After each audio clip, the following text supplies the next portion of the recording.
I am Chez Adams, and this is Franklin Boulevard Media.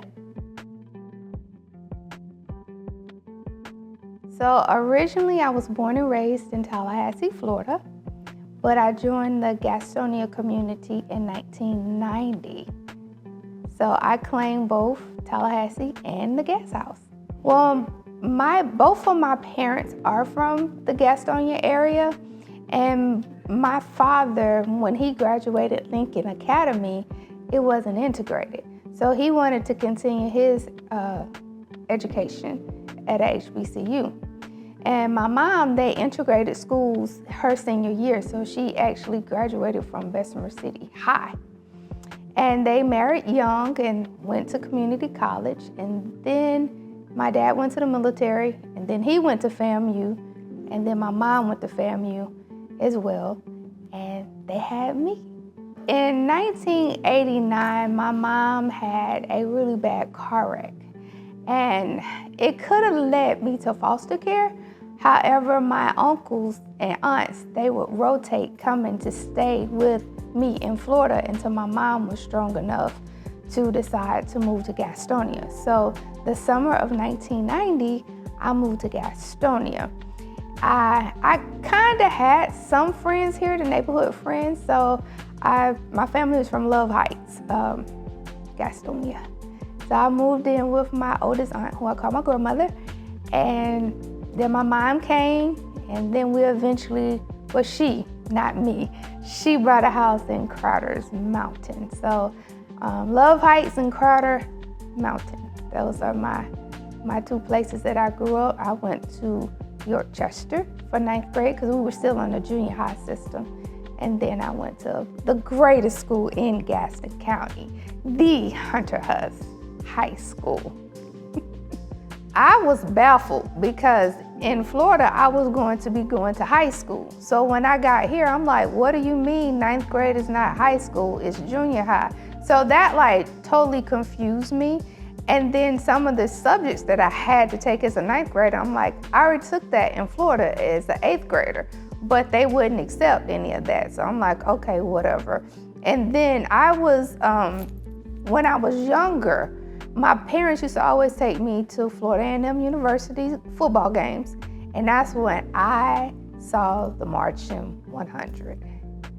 So when I got to 6th grade in Florida, you could either choose band or chorus. Well, my mama told me I couldn't sing, but I knew I wanted to be in the band. But I knew nothing about instruments because my parents, they were in the choir. They didn't play instruments. So one of my mom's friends was like, hey, you would look so cute playing the clarinet. Me, clarinet it is. You said cute and clarinet and Shay, they all start with C's. I'm going with the clarinet. So I started playing the clarinet, and I knew that I had to play an instrument in order to march in the band. So I joined the band 6th grade, and when I got to Gastonia, I continued with the band 9th grade. Then I went to Huss. And my mom, she was not big on after school activity because that took away from her job. Like, who gonna pick you up? I'm like, Ma, I have to be in the band. It's part of my grade. So I marched in the band at Huss. That was awesome for me. Then my 11th grade year, I wanted to focus on academics because my parents were the first not only to graduate high school, but they were the first to graduate college. So I always knew that I was on the route to college.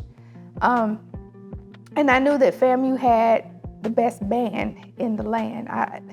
Debate me on it. I stand strong. I stand on business when it comes to my band, the Marching 100. But they had a great business school too. So I'm like, okay, I want to go for business. Now, I should have went for pharmacy, but that's a whole nother story. My dad was a pharmacist. I wanted to be in business. I thought I was going to be in a high rise in downtown metro area. That's what I thought. Anyway, that was my plan. When I got to be a senior at Huss, I only applied to one college. It was FAMU of nothing. Yes. It was FAMU or nothing. I was so determined to go back to what I thought was my home city. I thought, I was going back home. But I later learned in life, home is where the family is. But I applied to FAM, I got in. I reached my goal. I marched in the Marching 100 2 years, at my freshman year and my sophomore year, and then I realized it was taking a lot of time. It was a lot of time and dedication, and I needed to focus on my schoolwork as well and my social life as well. That it has to be a balance. Yeah. So when I graduated Hus, I went straight to FAM. I had been going to their band camp when I was a sophomore, so I had went to band camp like 3 summers in a row to help me prepare to that high stepping style band, because there's 2 types of marching bands. It's corps style and then it's the high stepping. So I learned corps style with Hunter Hus, but I had to learn high stepping and dancing and playing at FAM. So I go to FAM and I thought I was gonna major in business administration. But my mom had a friend, well actually, she wasn't a friend, she was a next door neighbor when I grew up. And she was in in allied health and science. And she persuaded me to go with healthcare management. So it's just like business administration, but it's specialized in healthcare management. So when I graduated, I moved to Tampa for a short period of time. And when you fresh out of college, you think you know everything and you realize you don't. And I didn't have a job lined up, so I remember my first full-time job offer.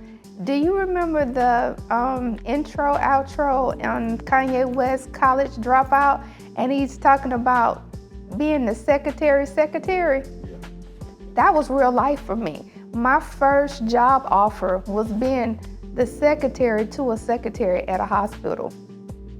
And I was like, wow, like I went to school to be the secretary. So I didn't take that job, but I did get another job being a secretary at Burlington Coat Factory, believe it or not.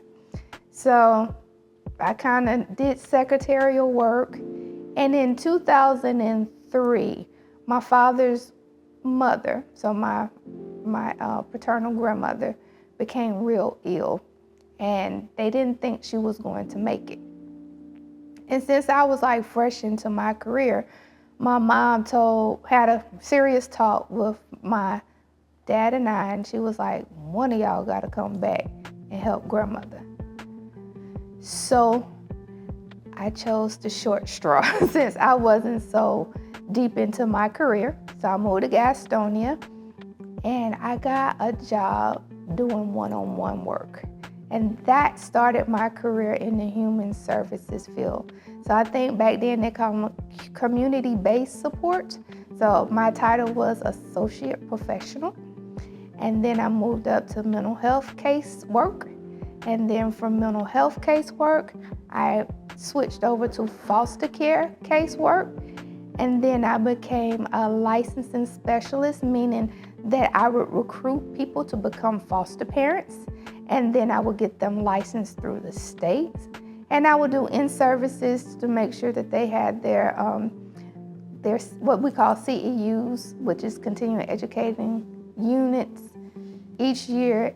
And I always was on the training staff. So whether it be training the MAP class, which is the Modern Approach to Partnership and Parenting for Foster Parents, or confidentiality, clients' rights, CPR, first aid. Like I've always been on a training team, so I've always taught people in some type of capacity. And then I went on to become the supervisor over the licensing department. And something that I always brag about, we had a state audit, and it was 3 in my department. And this was during the time my father passed, and one of my co-workers in my department, her father died like the day after. which left one person. So shout out to my boy Justin Wose, who kept the department going while we were out on bereavement. As soon as we got back, we had the audit, and literally snot rag in left hand, medical records in right hand, and we were the only department in our company to get a proficient on our audit in Gastonia. So I was like so proud, and I was like, maybe our fathers was looking over us during that time. But that was big. And then I decided to take a break from the human services field, and because my father had passed away, and I was having to travel back and forth to Alabama, and his mom was still living. Dad was an only child. I'm an only child. And then my grandmother passed. So I got to substituting because I needed to kind of get my brain out of that space, but I had developed a love for children. And because of all of my experience in the human services field and behavioral science, I always succeeded as a substitute. And then it became a long-term sub. And around this time, my son was about a junior, senior in high school. And so I used to always ask him, my son's name is Kamal. I'm like, Kamal, your math teacher asked would I sub. Do you mind? And he was like, nah, Ma, you can go ahead or whatnot. So it was cool carpooling with my son to school. And so in 2015, I saw a need at Huss. The track was dilapidated. The tennis court had grass growing up to your knees. And sometimes the neighborhood people would bring their dogs to defecate on the field during football practice, or instead of them buying a ticket to the game, they would watch the game on the field, on the practice field at the top, and leave beer bottles and stuff. And my son, he was a student athletic trainer, and he would have to clean up before the football team got there. The coaches would have to clean up, and he also ran track, and the band utilized both of those fields, the track and the practice football field, practicing for their shows. So I decided to step out and be a big mama and write a petition. So the petition was put on change.org. I was actually on vacation in Mexico when I wrote it.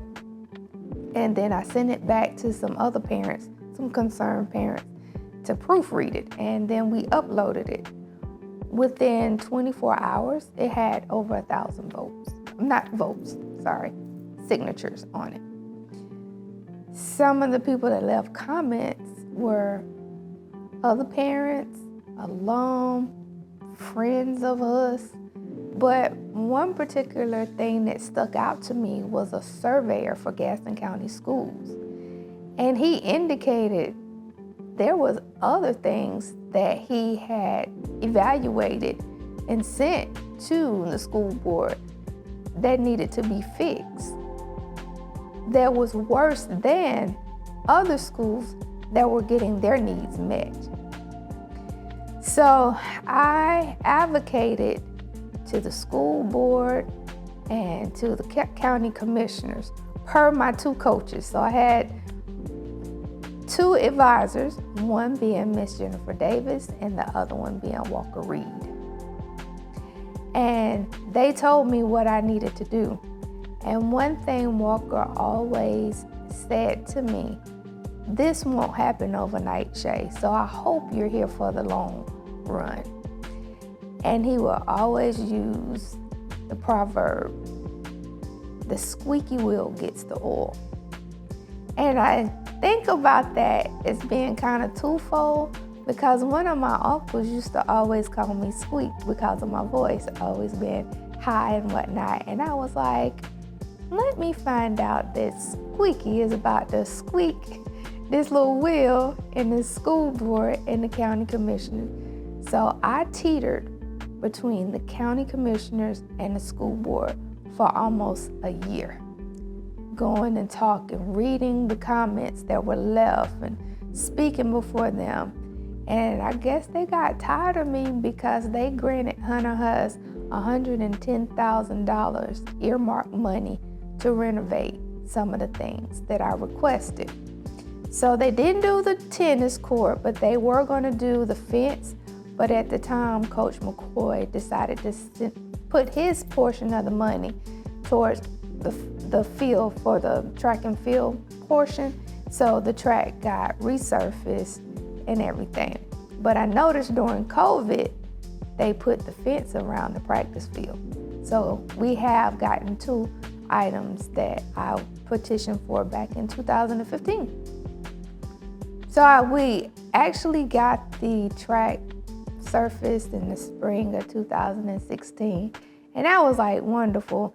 I saw the teachers going to walk around, during their breaks on the different sports teams. They would practice on the track, so it was like a lovely day.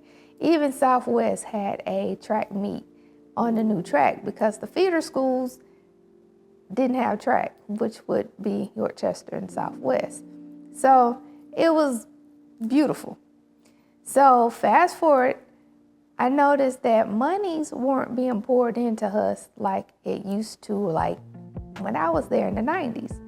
So I was talking to the principal at the time, and he said, yeah, you can start an alumni association, and that won't necessarily be affiliated with the school per se, like we wouldn't govern it. So what do I go do? I started the Hunter Huss Alumni Association. And I can remember us trying to do fundraisers and they would fail. And I wanted to give away a scholarship. And I remember calling Miss Brooks. She's an alum of Huss, and she was the guidance counselor. And she was like, Shay, any amount will help a college student. But my goal was to raise $500. Well, we gave out our first $500 scholarship in 2018. And since then, we have a Facebook page of over 4,000, and we have given away 21 $500 scholarships as of today. This past school year, we didn't have a band director because she was out on medical leave, and we didn't have a marching band. Well, I'm a girl of the arts because I marched there and in college. So I got a call from one of the staff members who said, Shay, Johnson C. Smith said that they would come and do halftime for the Huss Ashbrook game. However, we have to transport them there. What can you do? So I went to turning over every rock because I was not going to let Ashbrook outdo Huss. Now that wasn't going to be the case. I am a diehard Husky, and I'm for the kids. And I knew that everybody was trying to go to, it was either a Cleveland County game or a game in South Carolina. And what people don't realize is when you buy tickets, that helps a school. So you want to put cheeks in seats, because when you put cheeks in seats, it puts money in that school and those sports programs. So y'all, if you're not doing nothing on a Friday night, go to a football game. It's helping the kids. And go get some popcorn too. You might see me still in the concession because I am still a volunteer through Gaston County Schools. And if they call me, I will go work in the concessions. I don't mind doing it. And my son has been gone since 2017, so yep, I still volunteer. The growth in Gastonia, in my opinion. So again, I came in 1990, coming from Tallahassee. And Tallahassee was a college town. You had both Tallahassee Community College, which was a huge community college. You had Florida A&M University, which was a huge HBCU, and then you had Florida State. So it was very collegiate, and it was always growing. So when I got to Gastonia, I'm like, where's your Krispy Kreme? We didn't even have a Krispy Kreme here. But I kept hearing the stories that Charlotte is going to merge into Gastonia, get ready. And I remember seeing all of Franklin Square being developed, and we got our Krispy Kreme.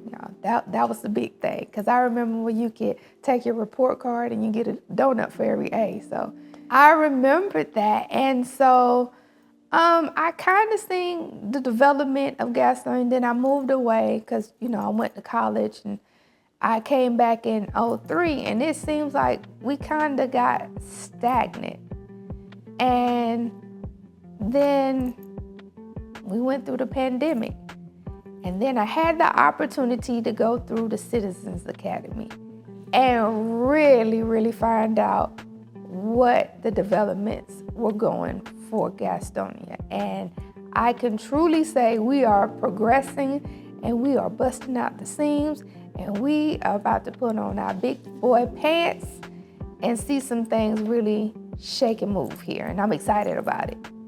So you ask, how would I contribute to the development of Gastonia? I am all about community engagement. I serve on quite a few boards here in Gastonia, and my expertise is organizing and partnership. That's what I always bring to the table. So I'm excited to talk about the Little Theater of Gastonia, which I've been on that board since about 2020, 2021. Actually, I just was reappointed to that board, so we served it another 3 years. And I'm excited about that because I love the theater and volunteering. So if you all have not had an opportunity to see a play, please come out to the Little Theater. That's my shameless plug.